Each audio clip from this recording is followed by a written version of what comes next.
नमस्कार, बहुत बहुत स्वागत आप सबका। एक प्रश्न आप लोगों ने पूछा था मुझसे कुछ दिन पहले कि पटवारी भर्ती परीक्षा पर न्यूज़पेपर की रिपोर्ट आई है, सर आप इस पे कुछ कह नहीं रहे। तो मैंने आपको बोला था कि अभी विधानसभा पे रखा जाएगा और जब विधानसभा पे रखा जाएगा तब चौहान सर बोलेंगे। तो आज वक्त आ गया है, विधानसभा पर आज क्वेश्चन हुआ, बाकी काफी बमबारी वाली चीजें थी, चर्चा करेंगे आज पूरा। चूंकि विधानसभा सत्र था, सत्र खत्म हुआ और विधानसभा सत्र के बाद जो रिपोर्ट मेरे पास है उस रिपोर्ट की पूरी चर्चा करते हैं। अजय सर रिपोर्ट खोलिए, है ना, क्या कहा गया, सरकार ने क्या जवाब दिया, तमाम चीजें चर्चा कर लेते हैं। देखो सबसे पहले देखो, ये आपका है मध्य प्रदेश विधानसभा प्रश्नोत्तरी सूची है फरवरी 2024 का, शुक्रवार दिनांक 9 फरवरी 2024 का। इसमें चले जाइए सबसे, मतलब आप चलिए पेज नंबर 150 पर। तो क्या हुआ और क्या कहा, इसकी चर्चा हम एक बार कर लेते हैं। क्या प्रश्न पूछा गया, पटवारी भर्ती परीक्षा पर था। ठीक, यह प्रश्न किधर था, क्रमांक है 851, श्री अभय कुमार मिश्रा। क्या मुख्यमंत्री महोदय बताने की कृपा करेंगे कि क्या राज्य सरकार द्वारा कर्मचारी चयन आयोग के माध्यम से पटवारी की भर्ती हेतु वर्ष 2023 में परीक्षाएं ली गई थी? यदि हां, तो इन परीक्षा में प्रति पाली कितने परीक्षार्थी परीक्षा दिए, उसके अनुसार परीक्षा में प्रति पाली में दिए गए प्रश्न पत्र में कितने प्रश्नों को किन किन पालियों में विलोपित किया गया, आयोजित परीक्षा में प्रति पाली नॉमिनेशन के कितने अंक निर्धारित किए गए हैं, एवं मेरिट सूची तैयार करते समय अंकों का निर्धारण क्या विधि नियम बनाने गए थे, इस जो भी मेरिट कैसे तैयार की गई थी, जिन परीक्षार्थियों का चयन किया गया उनसे चयनित विद्यार्थी किन पालियों में परीक्षा में उनको दिए गए अंकों का निर्धारण किस आधार पर, क्योंकि ये बड़ा प्रश्न काफी दिनों से हम लोग पूछ रहे हैं, उनकी उत्तर पुस्तिका सही जानकारी प्रारूप में नियमों के प्रति के साथ देवें, पहला। ठीक है, फिर ये जो आयोजित परीक्षा के संबंध की जानकारी हेतु विधायक श्री सिद्धार्थ सुखलाल कुशवाहा द्वारा पत्र क्रमांक 100 के द्वारा चाही गई थी, जिसके अनुसार उपलब्ध जानकारी करावें। ठीक, अच्छा, उसके अलावा इस पे पूछा गया कि नॉमिनेशन और अंक निर्धारण के अलावा डॉक्टर मोहन यादव ने इसका उत्तर दिया, कहते हैं जी हां, मध्य प्रदेश कर्मचारी चयन मंडल द्वारा ग्रुप 2 सब ग्रुप 4 2022 के अंतर्गत पटवारी एवं समकक्ष पदों हेतु भर्ती परीक्षा आयोजित की गई थी। उक्त परीक्षा केंद्र, तिथि, समय, पाली, परीक्षा में उपस्थित परीक्षार्थियों की जानकारी 2 CD में पुस्तकालय में रखे परिशिष्ट 1 के अनुसार है। ठीक है, दूसरी चीज इसमें और भी चीज क्या की गई, नीचे आइए सर। परीक्षा में उल्लेखित पूर्व निर्धारित नॉमिनेशन की जो पद्धति प्रक्रिया अपनी उसकी पूरी पाली की गई, औसत अंक जो थे, ठीक है, बताया गया है कि उसके बाद जो मानक विचलन का उपयोग किया गया, चूंकि उपरोक्त मान आवेदकों के प्राप्तांक पर निर्भर करता है, तथा प्रति पाली नॉमिनेशन के अंक पूर्व से निर्धारित नहीं होते हैं। मेरिट सूची तैयार करते समय अंकों की विधि नियम पुस्तकालय में रखे परिशिष्ट अनुसार है। मेरिट सूची तैयार करते समय अंकों की विधि नियम 2 CD में पुस्तकालय में रखे अनुसार है, और इसके नियम के अनुसार तैयार मेरिट सूची में जिन परीक्षार्थियों का चयन किया गया उनकी पाली का विवरण पुस्तकालय में रखे परिशिष्ट वहां रखी हुई थी उसी के तरह। तो ये जो CD यहां पर रखी गई है, वांछित जानकारी मध्य प्रदेश कर्मचारी चयन मंडल के पत्र क्रमांक 100 दिनांक 4/8/2023 द्वारा दी जा चुकी। ये एक इन्होंने एक चीजें स्थिति को दी गई। उसके अलावा परीक्षा में जो इन्होंने नियम बनाए थे परीक्षा प्रणाली के नॉमिनेशन के, उसके अनुसार है।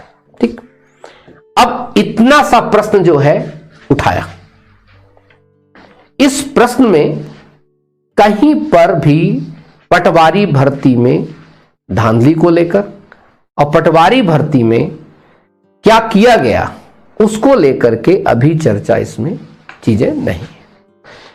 चूंकि मेरे पास बहुत सारे अभ्यर्थी लगातार ये मैसेज और तमाम चीज करके बताने का प्रयास कर रहे थे कि सर आज विधानसभा में जो है इस भर्ती के स्कैम को लेकर के, देखो मैं आपको बताऊं, पहले सीधे सीधा इन्होंने पूछा है सवाल, भर्ती प्रक्रिया में, पटवारी भर्ती प्रक्रिया में कैसा नॉर्मलाइजेशन किया गया है, हर पाली का नॉमिनेशन कैसे हुआ, पूरी पालियों का नॉमिनेशन कैसे हुआ, उसके लिए क्या नियम क्या चीज थी। इससे ज्यादा अभी भी कोई भी प्रश्न नहीं रखे हैं, जबकि प्रश्न कितनी कार्रवाई की गई, कौन सी कार्रवाई की गई, इस पे होनी चाहिए थी। आपने देखा होगा कि मतलब जो प्रश्न भी विधानसभा में जो पूछा गया उसका क्या स्तर था। मेरे समझ ये नहीं आता है कि विधानसभा एक ऐसी जगह होती है जहां पर जनहित के मुद्दे बहुत आवश्यक होते हैं, साफ सुथरे सटीक होने चाहिए। क्योंकि मुद्दा था स्कैम को लेकर के, मुद्दा था रिपोर्ट को लेकर के, तो जांच कमेटी, वर्मा कमेटी की कोई भी अभी तक इसमें बात नहीं की गई है, कोई भी जिक्र नहीं किया गया है। हो सकता है अगले चरण में किया जाए। तो जैसे इसको अगले चरण जब भी किया जाएगा मैं जरूर इसको बताऊंगा, और भी इसमें करेंगे कि ये परीक्षा ली गई थी, यहाँ तो परीक्षा में कितने परीक्षा चयन के, ठीक है, ये तमाम चीजें हैं। तो मेरा कहने का मतलब यहां पर यह है कि आप ये देखिए कि विधानसभा में रखा क्या जा रहा है, हम उम्मीद से क्या कर रहे हैं और ये विधानसभा में रख क्या रहे हैं, ठीक है। तो आज जो ये चीज हुई, क्योंकि इससे पहले कि कुछ और चीजें बनती, कुछ चीजें और हो, मैं आपको इस चीज के बहुत अच्छे से अवगत करा देना चाहता हूं कि विपक्ष भी हमारा जब तक मजबूती के साथ चीजों को नहीं रखेगा, तर्कों के साथ नहीं रखेगा, कोई मतलब नहीं बनता विधानसभा में प्रेस रखने का।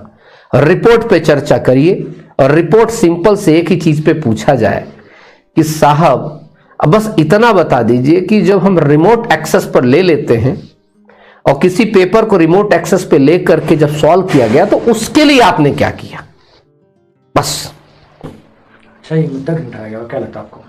नहीं, मुद्दा अभी नहीं, अभी विधानसभा सत्र चल रहा है, तो मतलब जैसे कि ये स्टार्ट किए पटवारी, हाँ पटवारी से स्टार्ट किए तो ठीक है। अभी देखो इन्होंने प्रश्न, मुझे ऐसा लगता है इनका प्रश्न जो पूछना था कुछ और, शायद कुछ और पूछ लिए, हाँ यही, क्योंकि विधानसभा में दोबारा प्रश्न जो है उठा पाना उसी चीज पर बड़ा मुश्किल होता है। पर विधायक के पास पावर तो है पूछने की, पूछ सकते, कोई दिक्कत नहीं है, पर इनको जो प्रश्न पूछना चाहिए था सिंपल साधारण सा लॉजिक था कि इसका जो स्कैम का जो आपने जांच रिपोर्ट बनाई थी, बिल्कुल उसने किन किन आधारों पर, किन किन मानकों के आधार पर जांच की, बस इतना। उस जांच रिपोर्ट को बनाने में, जांच करने में कौन से अधिकारियों का नाम मत बताइए, पर कम से कम कौन से विशेषज्ञों की सहायता ली आपने, कौन से आईटी डिपार्टमेंट की सहायता ली आपने, कितने लोगों को आपने बुलाया, किस प्रकार के क्रॉस क्वेश्चन किए आपने व्यापम की क्या सहायता ली इसमें। तो ये क्वेश्चन मुझे ऐसा लगता है बहुत लॉजिकली क्वेश्चन थे। आप कैसे लगता है कुछ दबाया जा रहा चीजों को? अब देखो क्या दबाया जा रहा, उठाया जा रहा, अभी कुछ नहीं कह सकते, अभी तो सिंपल है। विधानसभा की चीज है, सुनो, विधानसभा की चीज है और माननीय विधानसभा मुझे पता है अच्छा करेगी, माननीय विधानसभा अच्छा करेगी। सत्र में बोलेंगे? नहीं, अभी तो सत्र चल रहा है, तो अभी 19 तक चलेगा सत्र, तो 19 तक सत्र चलेगा, तो ये पटल पर रखी जाएगी। चूंकि पटवारी भर्ती पर जो है सवाल शुरू हुए हैं, तो मुझे अपने माननीय विधानसभा पर पूर्ण भरोसा है, और माननीय विधानसभा जो करेगी, जो बताएगी, जो तमाम चीज करेगी, वो कहीं ना कहीं जो है युवाओं के हित में होगा, और नहीं होगा और होगा तो हम भारत दिन की कार्रवाई का जो पूरा वीडियो जो है आपको, जो आपके एग्जाम संबंधित है, बाकी आपको 156 पेज की पूरी है प्रश्न है आज के, मैं क्या बताऊं, इसमें कुछ नहीं करने का मतलब है, हमारे जो काम की चीजें वही आपको निकाल कर, है ना। आप भी लगातार करते रहेगा, सब विधानसभा सब मिल जाता है, सब क्योंकि तुरंत टाइप होता रहता है, ठीक है। वो भी एक प्रकार के आपको पता होना चाहिए, क्वासी जुडिशियल की पावर होती है आपके विधानसभा के पास, ठीक है, तो वहां तुरंत काम चीजें होती रहती हैं, ठीक है। तो आगे तमाम चीजें मैं चर्चा करता रहूंगा, आगे बताता रहूंगा। थैंक यू सो मच, अपना सब लोग ध्यान रखेंगे। पुलिस रिजल्ट के बारे में जो है अजीत सर लेकर के आएंगे, आपको वीडियो पूरी चीज बताएंगे, आगे क्या करना है क्या नहीं करना, ठीक है। चलिए।